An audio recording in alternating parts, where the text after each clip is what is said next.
You're watching 13WMAZ. Thanks so much for joining us. I'm Lori Johnson. June marks the start of summer. You and your family may visit the pool, lake, or ocean, go boating, or get outside in some other way. It's a fun time of year, but can become dangerous and possibly tragic in a flash. We don't want that to happen. We want you to have fun in the sun this summer. So we've put together this summer safety special. It's full of tips and advice about how to stay safe as you plan activities for the warmest months of the year. So let's get started. Already this year, we've seen a drowning on the Ocmulgee River at Amerson Park. According to the CDC, more than 4,000 deadly drownings happen every year in the United States. Meteorologist Jordan West shows you how safety on the water all starts with a plan. And we might postpone a trip if we feel like the water is not at a safe level. In the summer, a local river is a family favorite. Madison Green with Ocmulgee Outdoors Expeditions has an adventure every day. Right now we're in Juliet Park. So this is kind of north on the Ocmulgee, but we offer trips all the way down into Amerson Park as well. Rule 1 is check the weather. Rainfall, weather, they can change the depth of the river. Also, they increase the speed of the river. Natural Resources Officer Jaron Hollinshed patrols the lakes and rivers across central Georgia. You never know what is up under the river either. You can't see hazards. So that's what makes the river so incredibly dangerous. That's why planning is so important. So if someone goes overboard, the best thing to do is first not panic. Don't fight the current, flip over, and eventually the current will lead you to the side where you can grab onto something. And don't play hero. If you have anything that you can throw out and they can grab onto, but the last thing you want to do is to get in the water with them. When someone's in a panic, they're dangerous towards you, and it can cause you to drown as well. Plan ahead. Just always have your life jacket, always know the weather, always know how high the river is. Those are things that can keep you safe. One of the best ways you can stay safe at a river is by wearing a life jacket. Just unlatch, arms in, and relatch. Not only can life jackets save your life, but they're also pretty stylish too. In Bibb County, meteorologist Jordan West, 13WMAZ News. Thanks, Jordan. Many folks take canoes and kayaks out on the water during the summer. It's all fun until you tip over and don't know what to do. Kayaks are pretty lightweight, about 60 to 70 pounds. They're made to sit on top of the water so it can flow easily along with the water's current. But that makes it easy to flip if you're not experienced. You can stick your head over the side. Your head's the heaviest part of your body. That will generally flip the boat. You can get the paddle caught up underneath the boat because you don't have the proper paddling technique. That can flip a boat. You can get caught on a rock and lean away from the current, and that will flip a boat. So what do you do if your kayak flips over? Kathleen O'Neill with Ocmulgee Outdoor Expeditions explains. So you flip your boat, hold on to your paddle, get back near your boat, and flip it back over so it's upright. Then climb back in. Use a scissor kick to throw yourself up onto the boat. Then once you're in the boat, roll over so that you're sitting back upright, grab your paddle and go. So maybe you're not on the river or lake per se, but near it. Maybe you took the family for a picnic along the shore somewhere with a beach like Lake Tobosoffke or Lake Sinclair. You'll find lifeguards at some of these places, but you shouldn't rely entirely on them. Game Warden Lamar Burns is with the Georgia Department of Natural Resources. He says beach areas can get busy, and it's important to keep an eye on everyone in your group. We stress watching each other, keeping your life jacket on, just being aware of your surroundings so that we can try to avoid some of these fatalities. Burns recommends your group wear bright colors so you or a lifeguard can easily spot anyone who might be in trouble. Before you and your family visit any body of water, make sure everyone knows how to swim. Children ages 1 to 4 are at the highest risk for drowning, and many deaths happen when children have unexpected access to water. Teens are the second age group at the highest risk of drowning because they can be overconfident in their swimming abilities, and sometimes alcohol can be involved. That's why the American Academy of Pediatrics stresses all children should learn to swim. Studies show swim lessons starting around age 1 can reduce a child's risk of drowning.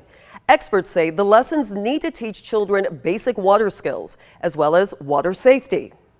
Floating, grasping the wall, climbing in and out of the water, turning back to the wall. A lot of times children end up falling into the water and they look to the farthest point, and if they just turned around, they'd be better off.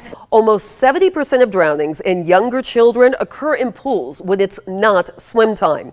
The American Academy of Pediatrics cautions families to have many layers of protection in place. Whether it's an in-ground pool or an above-ground pool, a four-sided fence with a locking gate is the most effective thing. We know that can decrease the risk of death by about 50%. For above-ground pools, secure, lock, or remove steps and ladders or anything a child could use to get into the pool. Other protections you should take around water include emptying bathtubs and wading pools immediately after using them and having constant, attentive adult supervision. You may want to think about safety when it comes to keeping the pool clean as well. According to physicians from Cleveland Clinic, it's important to make sure chemicals are stored in a dry and cool space away from any flammable items. Make sure to open these products in open areas to avoid breathing any toxins. Also, you'll want to check the water chemical levels to avoid rashes or skin infections. Another popular water destination every summer, the beach. In April, 2 Georgians drowned along a Pensacola area beach. Meteorologist Alex Forbes takes us to this region of the Gulf with what you need to know about rip currents. Many of us love it. A warm, sunny day along the coast, playing in the surf, laying in the sand. But even on those sunny days, the water can be dangerous.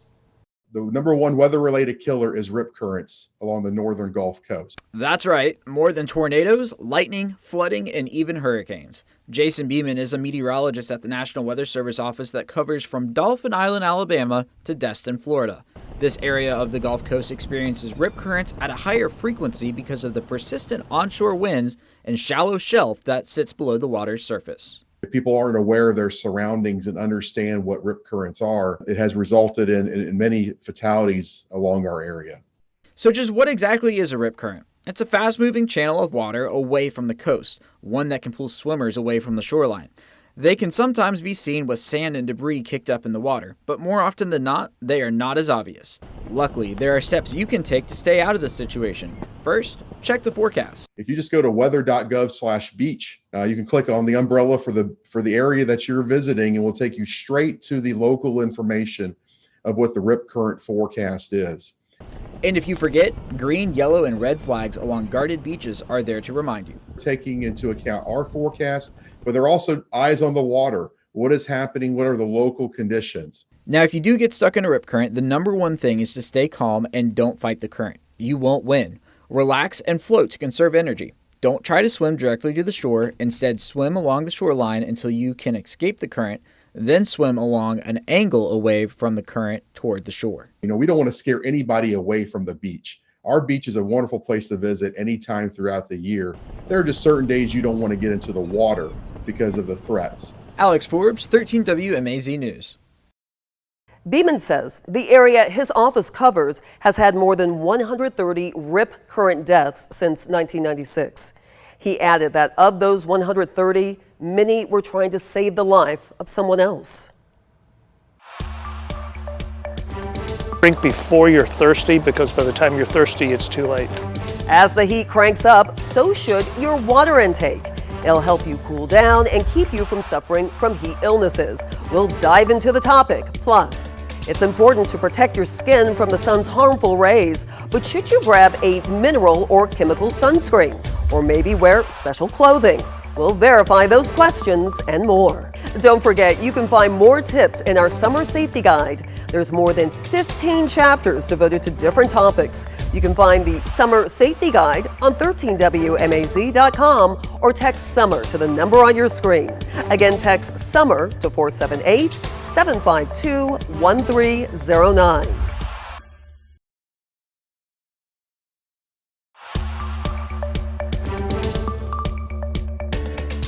Welcome back to our Summer Safety Special. I'm Lori Johnson. Summertime in the Peach State is a prime time to exercise outdoors, but heat illnesses may catch you off guard if you're not careful. Meteorologist Taylor Stephenson talked to a doctor and an avid runner who both say the key is preparing your body.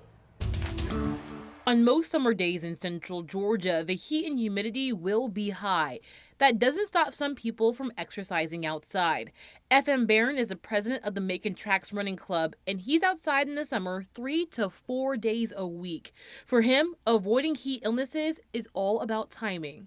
I usually try to go very early in the morning or late in the evening. Early in the morning is cooler, but the humidity is higher, so there's a trade-off. That's why Walk with a Doc at Amerson River Park starts their exercise at 8 a.m.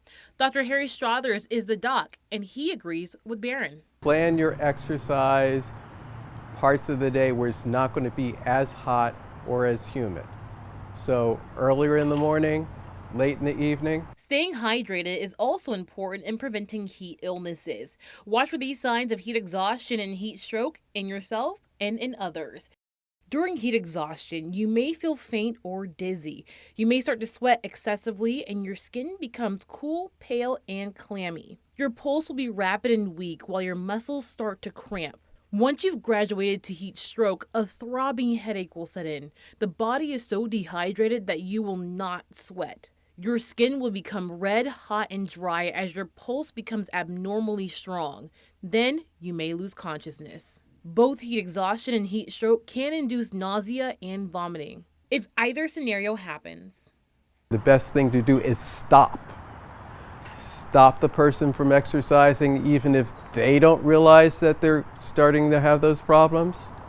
Get them into some shade, get liquids into them, actually wet them down because that'll help cool them down. After you've tried those remedies and there's no improvement, if they're not getting better within 20 minutes, they need to go see an emergency room. So this summer, make sure to eat and drink well, starting the night before. Drink before you're thirsty, because by the time you're thirsty, it's too late. Remember that heat illnesses can start at temperatures as low as 80 degrees. As always, for the forecast during the dog days of summer, stay with the 13 WMAZ weather team. In Macon, I'm meteorologist Taylor Stephenson, 13 WMAZ News. Thank you, Taylor. While we're on the topic of being outside in the summer, let's talk about sun safety. One of the best ways to protect yourself from the sun's harmful rays, sunscreen. The two types you see the most on store shelves are chemical and mineral. The question we're answering right now, is there a big difference in protection between chemical sunscreen and mineral sunscreen? Let's verify. Our sources: Dr. Alyssa Daniel, a dermatologist, physician's assistant Becky Vaglio with Novant Health, and the American Academy of Dermatology. The American Academy of Dermatology says chemical sunscreen works like a sponge absorbing the sun's rays, and it's easier to rub onto your skin. It usually contains these active ingredients. Mineral sunscreen works like a shield sitting on the surface of your skin. However, it's harder to rub into the skin and contains less active ingredients. Dr. Daniel says mineral-based sunscreen works best on kids and people who have sensitive skin. There's not really a question of one versus another being better or necessarily safer. It's which one, honestly, for me, patients are going to want to apply. Vaglio says there is some controversy surrounding chemical sunscreen and if it has an effect on your body, but that has yet to be proven. Chemical sunscreens have been found in the bloodstream. However, there has been no link to that causing any health-related changes yet. They're still having to do further research on that and what that actually means. So we can verify, no, there's not a big difference in protection between chemical sunscreen and mineral sunscreen. Let's continue clearing up some misconceptions about sunscreen. Our sources for these questions: Dr. Alyssa Daniel and Dr. Melissa Piliang, a dermatologist with the Cleveland Clinic. The first question: if you have darker skin, do you need to wear sunscreen? Darker complexions are more protected against skin cancer. So the frequency of getting skin cancers in the brown and black community is going to be far smaller than people who have fair skin. Dr. Daniels says though skin cancer is less prevalent in people with more melanin, the sun can still cause aging and damage. Even brown or black skin can get more aggressive sun damage the more that they're exposed. So I typically just say for everyone, for that simple fact, it is useful and helpful to, maintain that aspect of skincare. So we can verify, yes, if you have darker skin, you should still wear sunscreen. The second question: Can a bad childhood sunburn increase the risk for melanoma? Dr. Piliang says one childhood sunburn can actually increase the risk for skin cancer. Studies have shown that most of our sun exposure happens in childhood. We're outside running around playing, we're playing sports, we're outside a lot, and that's when we get a lot of our sun exposure. So it's really important to think about sunscreen and sun protection at a very young age. So yes, a childhood sunburn can increase your risk of melanoma. You can also buy special clothing to protect yourself from the sun. You'll find a label that says UPF, which stands for Ultraviolet Protection Factor. But is there a difference between UPF and SPF? Our sources are the Skin Cancer Foundation, the American Academy of Dermatology, and Dr. Adam Friedman, Chair of Dermatology at George Washington University of Medicine and Health Sciences. SPF and UPF can help you determine how effective a product is at protecting you from the sun. SPF measures time or how long sunscreen works at blocking the sun, and UPF measures how much of the sun's rays are blocked by a fabric. For example, under ideal conditions, an SPF 30 sunscreen will keep your skin from burning 30 times longer than it would without any sunscreen. An article of clothing with a UPF of 30 means the fabric blocks around 97% of the sun's rays from reaching your skin. Our sources recommend using at least an SPF 30 sunscreen and UPF 30 clothing. There's no one way to fully protect yourself from the sun. I think you want to take a combination approach. So that includes using sunscreen SPF 30 or higher and clothing to protect the exposed areas. So yes, we can verify there is a difference between SPF and UPF. All fabric has some sort of protection from the sun, even if it doesn't have a UPF rating. And in general, dark or brightly colored clothing is more effective. Next, we're talking all about warm weather critters. Mosquitoes can carry lots of different diseases, and we don't need that in our house or in our life at all either. No, we don't. So, how do you keep pesky mosquitoes away? We talked to a local expert, and they're very important. Not in your house, yeah, but they're very important to have. Snakes are very important to the ecosystem, and mostly they don't want to be near us. But during the summer months, you're bound to run into some of these guys outside. Learn how to tell the good ones from the bad ones.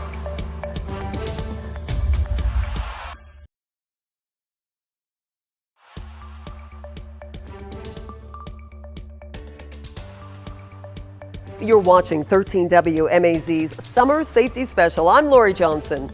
With summer approaching, warm temperatures may not be the only thing keeping you from outside. Mosquitoes are just one of the many flying pests that thrive in the heat. Meteorologist Jordan West talks with mosquito experts about the best ways to treat a mosquito infestation and steps you can do now to prevent the blood-sucking insect from lingering around your home. We've got an issue over here for sure. Mosquitoes, they can sure bug you. And it's just much more enjoyable when we can be out here and we're not getting attacked all the time. Homeowner Bobby Shore has had enough. On top of that, mosquitoes can carry lots of different diseases, and we don't need that in our house or in our life at all either. Mosquito Squad comes out to Bobby's home every 3 weeks. General Manager Tommy Burke understands that they gotta go. They are a source of food for some aquatic animals, but other than that, that's about it. They're just pests we need to get rid of. There are ways you can prevent mosquitoes. You can plant certain plants like rosemary, and then you can put like mint out. And don't forget, there's also citronella, aka the mosquito plant. One of the best ways too is just keeping a nice cut, clean yard to give those mosquitoes less places to feed and harbor. But if that doesn't work? When we come out at Mosquito Squad, we're going to first kill the mosquitoes, the ones that are flying around now, and then we also put down what's called a residual. So when anytime a mosquito lands on our product, they will die. Because one female mosquito can lay about 100 eggs, 2 to 3 times a week. They can hatch within 2 days, causing an infestation. Infestation is going to be anywhere there's standing water. They love to hatch out of gutters, toys in the yard, overwatered plants, stuff like that. It's a chore, but we get a break in the winter when it's actually cold, but other than that, we're treating all year long. The CDC says one way to keep the mosquitoes away without wearing a long sleeve shirt. And don't forget to cover the gaps in your clothes, or the mosquitoes will find a way to get under your skin. In Bibb County, meteorologist Jordan West, 13 WMAZ News. Mosquitoes aren't the only backyard pests that thrive in the heat. Ants, fleas, and ticks are also common in the summer months, and they can all leave a nasty bite. Tonight, here are some important reminders to protect you and your family against tick-borne viruses. If you're going out, avoid grassy, brush, and wooded areas where ticks are active. Use mosquito repellent with DEET to protect you and others when outside.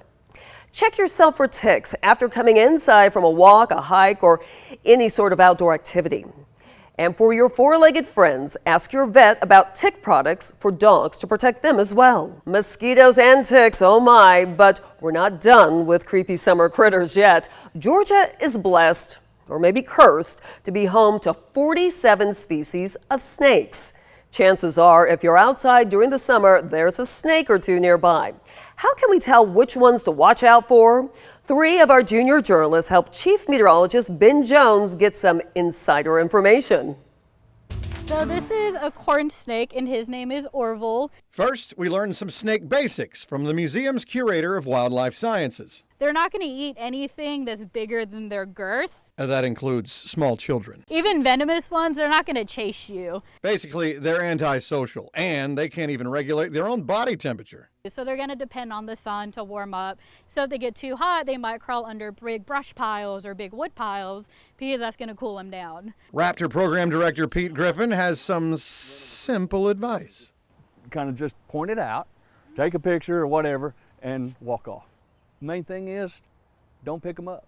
But some snakes will tolerate being held. Will Rogers was the first to volunteer. Probably not going to get up close with one in my yard, but I mean... Then he felt ready to meet a bigger buddy. What's his name?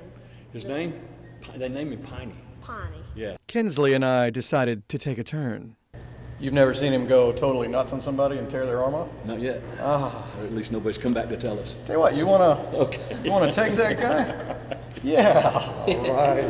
This is kind of feeling weird now. Good for you. That was well done. Alyssa wasn't interested, but she has encountered one before. So I've seen a snake in my backyard, and my dog didn't have on a leash, so I had to grab him by his neck fat and just run. Pete says pine snakes are often mistaken for rattlesnakes. Now, it's important to know the venomous snakes.